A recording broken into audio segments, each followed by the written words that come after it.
May is coming up, and you know what that means. Pollen. But also a bunch of games. Brand new games. Hi folks, it's Falcon. Today on Game Ranks, the top 10 new games coming out in May 2025. Starting off at number 10, it is RoadCraft. Hey, you know how there's potholes and cracks in the road everywhere? Well, what if you could fix it? What if you had the ability and the tools and the materials? Well, you don't. Not in reality, anyway. In the virtual world, you do. Saber Interactive, the masterminds behind Mud Runner and Snow Runner, bring you RoadCraft. It's a construction simulation game that, well, you can imagine the physics about the ground and all of that based on the two games that they've, made their name with. But now you got 40 types of heavy machinery, so you can bulldoze, to clear debris, or you can lay down some asphalt with a paver, and you can do it with up to 3 friends, all right? So go out, fix the world, just not for real. That would really bother some people if you went out and made everything better for people. For whatever reason, that pisses people off a lot. So do it in the virtual world on May 20th when RoadCraft rolls on a PS5, Xbox Series, and PC.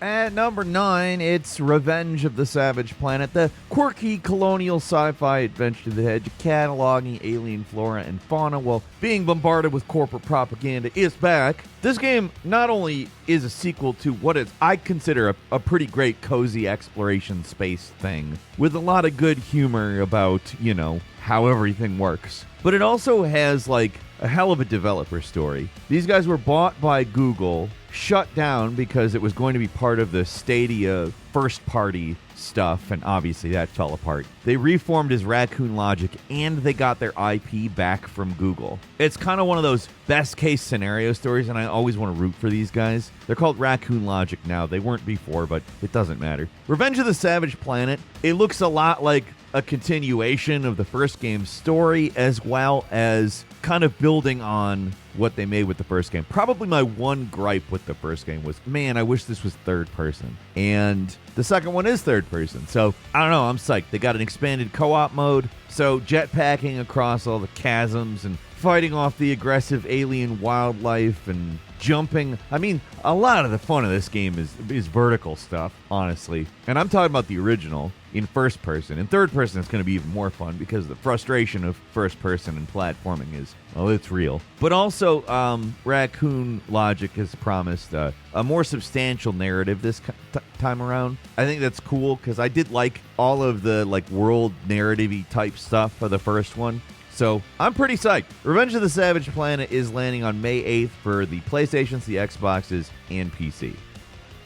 Moving on to number 8, it's Deliver at All Costs, a chaotic courier simulator set in an alternate 1959. That is, this game is super weird. So you got the mid-century Americana, you got the courier stuff that has, for whatever reason, somehow become popular in recent years. And then, on top of it, this kind of plays out like an arcade racer from how I am looking at it anyways. I mean, again, I've made this comparison with other games, but there's certain games where elements of Crazy Taxi seem to be working their way in. This is certainly not Crazy Taxi, but I don't know, there's some level of it that makes me think of Crazy Taxi. There's also a big commitment to absurdity that's, setting this one apart on its own. But you got rocket-powered vans, you have volatile chemicals, live animal deliveries. Honestly, it looks like it's going to be both a fun and a funny game. I love the title of it. Deliver at All Costs is such a good title. It's got that destroy all humans vibe to it. I don't know that the game itself does, but I like the name. I like really everything about it. I hope that it delivers.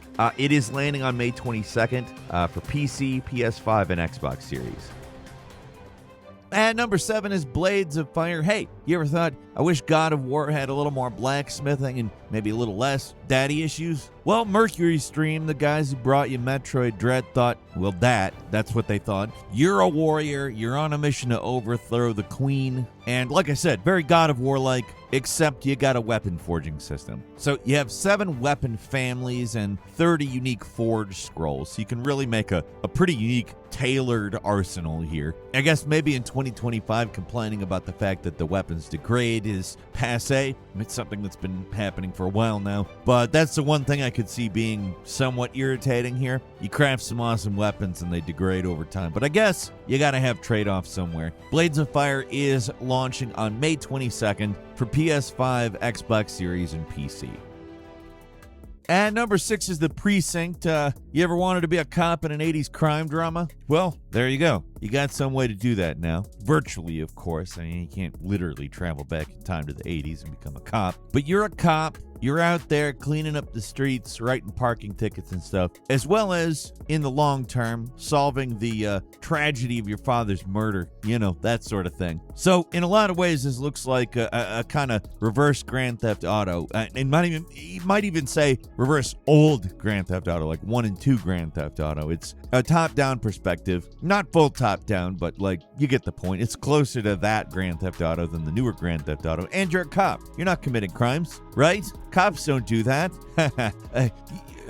I'm sure that at least some of you will do that. But this looks like a pretty cool game. You got a support system that lets you call in squad cars, set up roadblocks, you know, the spike strips and stuff like that. I don't know, it looks pretty cool to me. The Precinct is hitting May 13th for PS5, Xbox Series, and PC.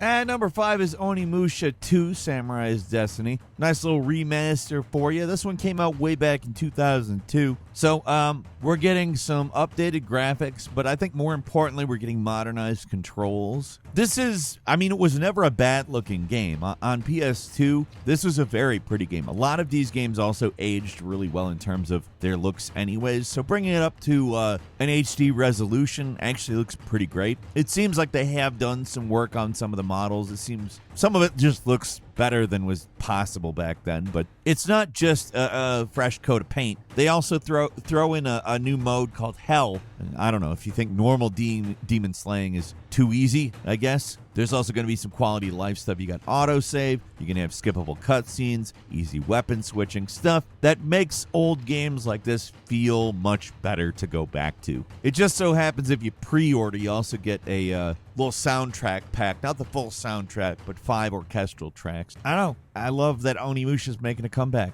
We've talked about it for how many years now? It's finally happening. Between this new game and probable remasters of as many of the old ones as can be done, I'm excited. Onimusha 2, Samurai's Destiny is coming to the PlayStations, the Xboxes, Nintendo Switch, and PC May 23rd.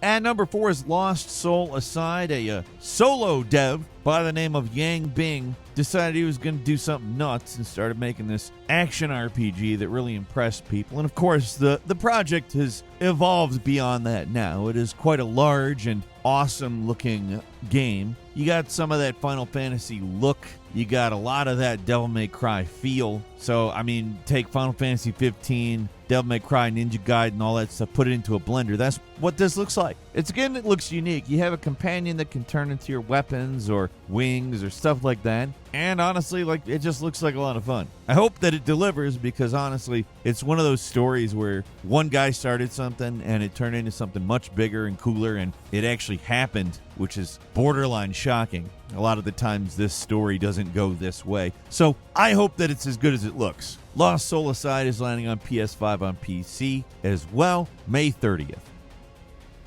And number 3 is Doom: The Dark Ages. Hey, did you want more Doom Eternal? Did you want more Doom 2016? Do you want to go the exact opposite direction as Metal Eden, the futuristic sort of Blade Runner-y looking version of it? Like, well, let's do Medieval Doom. And it's not just like a skin. There's a whole bunch of stuff here that you're not going to see in the other 2 Doom games. For instance, this new shield saw that they've cooked up. Think like angry Captain America. Very, very angry Captain America that kills and maims. But it's also tossing some mechs into the mix. They're called Atlans, and you're even going to be riding dragons in this game. This is going to be a spectacle because the new Doom games are very much insane spectacle as much as they are fast-paced action. And I'm looking forward to playing. I love the new Dooms. Doom: The Dark Ages is landing on PS5, Xbox Series, and PC May 15th.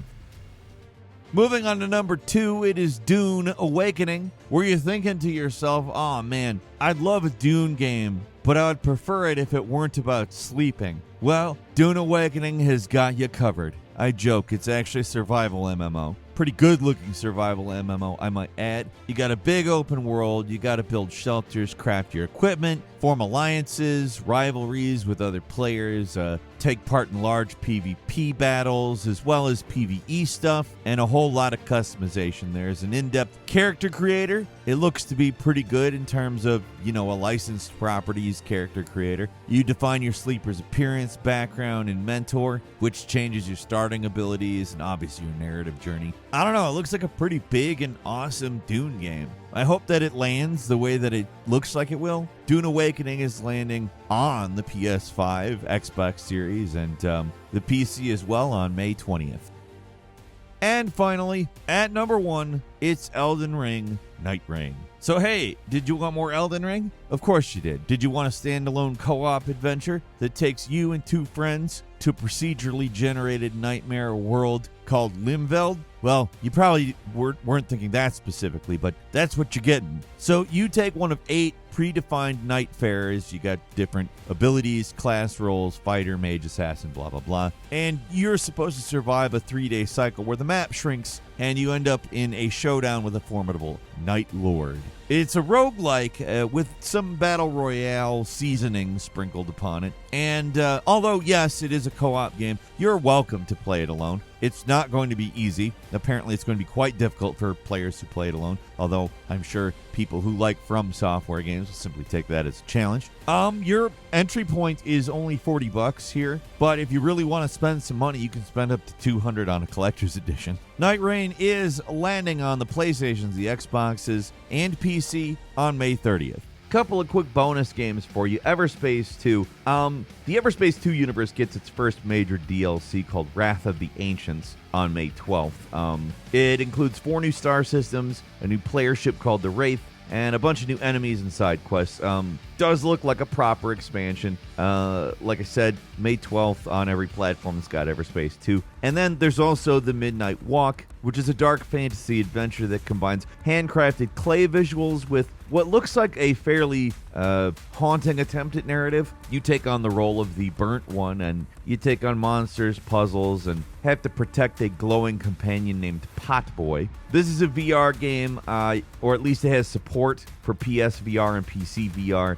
It is coming May 8th to PlayStation 5 and PC. It's Metal Eden. Did the Doom Slayer end up watching Blade Runner and do this? That's what it looks like. Nice, fast-paced, first-person shooter coming to us by way of Rycon Games. If you have ever played the twin-stick shooter Ruiner, you'll know who they are. If you haven't, I would recommend it. It's a good one. So you're getting all of the, Doom 2016 type fast-paced killing, but you're getting the grappling like in Doom Eternal. You're getting wall running like in, I guess, Mirror's Edge or Titanfall or something. I don't know. This is a cool-looking game. Got that kind of flow state FPS rhythm chaining thing going. If you're not completely sure about it, this is one that's got a demo. It's got the first 2 missions in it. It's great. It just feels good to play, and I would recommend giving that demo a go. The full game comes out May 6th on PS5, Xbox Series, and PC. It's Capcom Fighting Collection 2. Hey, you want a bunch of great old fighting games for $40? Because that's what this is. And let me tell you right now, the thing I'm most psyched about, Power Stone and Power Stone 2. Those are here. I mean, you got a lot of other games. You got Capcom vs. SNK. You got its follow-up. You got Capcom Fighting Evolution, Street Fighter 3 Alpha, Upper. You got Project Justice. You even have Plasma Sword, Nightmare of Bill Stein. I know that last one sounds like it's like an RPG or something, but trust me, it's not. It's a weapons-based fighter that came out for the Dreamcast. At least that's where I remember it. Remember, I did mention Power Stone immediately. I'm all about the Dreamcast fighters. It's great because all these games are coming with online play with rollback netcode. You're going to have training modes and concept art music galleries. Capcom Fighting Collection 2 comes on May 16th for PlayStations, Xboxes, Nintendo Switches, and PCs. Finally, Nice Day for Fishing, a pixel art adventure RPG that takes the serene pastime and makes it into an epic world-saving quest. It's a side-scroller with magic, with bait, and a lot of upgrading. There is fishing stuff, there is RPG stuff, there's action stuff. What more could you ask for? Nice Day for Fishing landing on PC, PS5, and Nintendo Switch May 29th.